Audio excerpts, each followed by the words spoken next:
Ashamaa harka fuunee kabajamtoonni fi hordoftoonni maatii mastuu tuuftaatan hundi keessanuu kan biyya keessa jirtanis kan biyya ambaa keessa jirtanis nageenyi araarri waaqayyo isiniif haa baay'atu jecha akkasumas nagaa jirtu nagaa kootii galata waaqayyo baadiyyaa keessa jirra kana fakkaatti kun bakki nu jirru mana lafaa jirra baay'ee namatti tola jechuudha kana fakkaataa isin jechuu barbaada. Kun haala kanaan dabarsaa jirra guyyaa har'aa baay'ee namatti tola. Das nama jira jechuudha.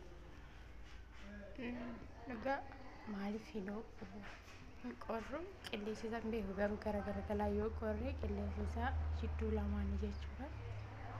Kana fakkaataa isiniin jechuu jaaladha. Akkasumas maaliif gisee tokko sammuu ofiillee bohaarsuun hin jira.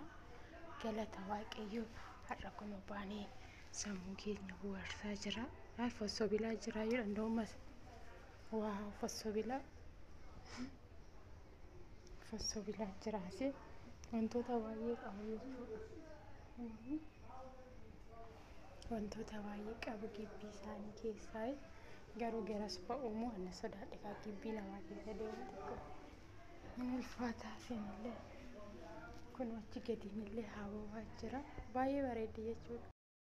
Kana fakkaataa isiniin jechuu jaaladha. Kun achi gadiinillee haababaatu jira isiniin jechuu barbaada.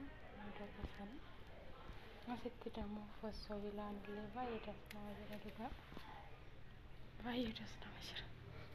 As dammoo hin beeku garuu baala kana waan ta'e. Baala kana waan ta'e hin beeku dhugaa as hababaatu jira. Asillee hababaatu jira dhugaa baay'ee das nama jira. Kanaafittillee wantoota akkanaatitu jira isiniin jechuu jaaladha. Kun goommana natti fakkaate.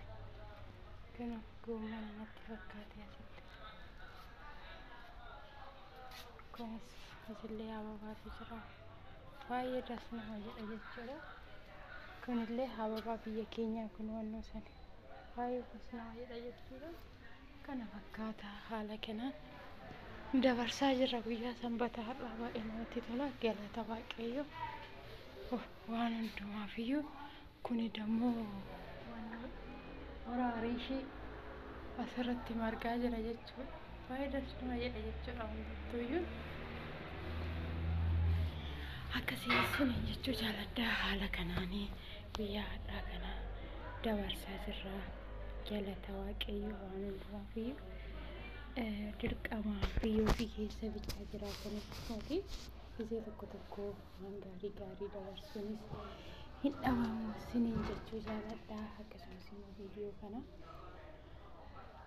laaltanii bira hin darbinaa daawwadhaachumaan isinis dassanaa jedhu jenneetuma waraabnee isiniin jechuu barbaada. Akkasumas immoo laayikii, sheerii, koomentii gochuu hin dagatinaa isiniin jedha.